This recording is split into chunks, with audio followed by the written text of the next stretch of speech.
사실 근데 제가 재수술도 많이 하는데 나중모를 갖다가 자가 조직으로 눕힌 경우가 종종 오시는데 대부분은 다시 낮아져서 오시거든요. 그래서 저는 낮은 경우 높일 때 실리콘 말고 다른 거는 거의 안 써요. 보형물을 안 넣고 콧구멍 연골로 높이는 수술이 제가 주로 하는 보형물 수술이에요.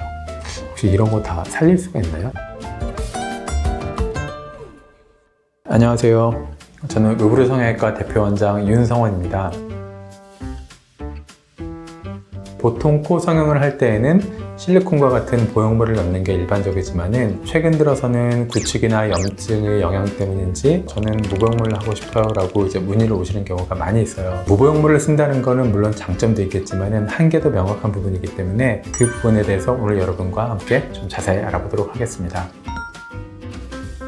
먼저 무보형물에 대한 의미부터 정확하게 짚고 넘어가야 할 것 같은데요. 무보형물은 크게 두 가지 의미로 나눠서 생각해 볼 수가 있습니다. 첫 번째는 말 그대로 아무것도 콧대에 넣지 않는 것을 무보형물이라고 할 수도 있고요. 그다음에 두 번째는 보통 보형물이다 라고 하면은 실리콘이나 고어텍스 같은 인공 보형물을 얘기하는데 인공 보형물이 아닌 자가 조직, 가장 대표적으로 귀연골이나 아니면 비중격 연골 혹은 늑연골 아니면 엉덩이에서 떼는 진피지방이나 귀 뒤에서 떼는 진피지방 혹은 두피에서 떼게 되는 측두근막 등이 있는데 내 몸에서 오는 연골이나 지방 같은 거를 써서 수술을 하는 것도 무보형물이라고 생각을 해볼 수가 있겠습니다. 그래서 오늘은 이 두 가지에 대해서 같이 좀 생각을 해보도록 하겠습니다. 일단 무보형물 수술의 장점이라고 한다면 실리콘이나 고어텍스 같은 인공 보형물이 들어가는 게 아니기 때문에 당연히 염증이나 구축 같은 심각한 부작용으로부터 매우 자유로울 수가 있어요. 그 다음에 코에 아무것도 들어가지 않는 수술이라고 한다면은 내가 느끼는 이물질 같은 게 훨씬 덜 할 수도 있고 또 콧대 라인이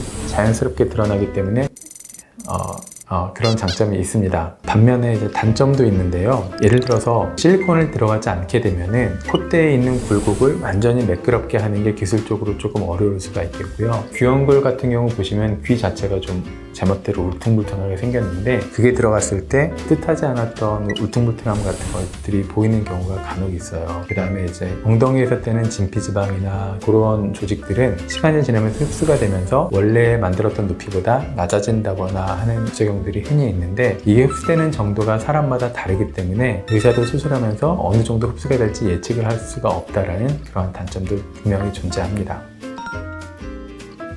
실리콘을 혹시 다시 써도 괜찮은지 여쭤보고 괜찮다고 하면 실리콘을 쓰고 저는 실리콘이 너무 무섭다라고 하면 실리콘을 안 쓰는 경우가 많습니다. 근데 사실 기본적으로 실리콘이 염증이 생기고 구축이 생기는 것은 정확히 말하면 염증이 아니라 세균 감염이에요. 그래서 수술할 때 세균이 들어가지 않으면 두 번째 수술을 하더라도 염증이 생기거나 구축이 생길 가능성은 첫 번째 수술과 똑같다고 보시면 됩니다. 좀 더 자세히 풀어도 되나요? 세균이 들어가는 경로가 몇 가지가 있는데 제일 흔한 게 수술을 할 때 세균이 들어가는 겁니다. 그 다음에 수술이 끝나고 세균이 들어갈 수 있는 경우가 몇 가지가 있어요. 첫 번째는 코에 필러를 맞는다거나 보톡스를 맞으면서 코를 바늘로 찌르거나 하면서 그 바늘을 통해서 들어가는 경우가 종종 있고요. 두 번째 경우에는 내가 코에 외상이 생긴다거나 어디 부딪혀서 코피가 난다거나 코 한쪽에 상처가 났을 경우에 그릴을 통해서 또 균이 들어가는 경우가 있어요. 그런 몇 가지 것들을 좀 조심해 주신다고 한다면은 구축이 왔던 분이 다시 실리콘을 넣더라도 다시 구축이 올까봐 걱정하실 필요는 없을 것 같습니다.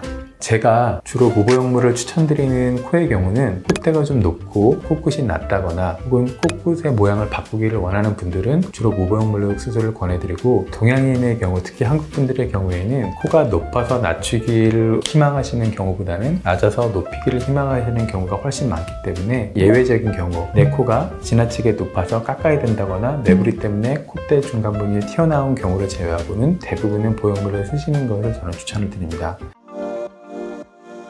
네, 오늘은 여러분과 무보형물 코 성형에 대해서 알아봤는데요. 간혹 상담을 하다 보면 저는 보형물이 무조건 싫어요 라고 오시는 경우가 많은데 사실은 무보형물이 맞는 분들이 계시고 실리콘을 꼭 써야 하는 분들이 계세요. 그래서 실리콘 자체가 현재로서는 모양도 가장 자연스럽고 잘 쓴다고 하면 부작용도 거의 없는 수술이기 때문에 병원에 오셔서 나에게 맞는 수술법이 무엇인지 잘 상담을 받아보시고 권해드리는 대로 수술을 한다면 크게 부작용 없이 자연스럽고 이쁜 코를 얻으실 수 있을 거라고 생각합니다.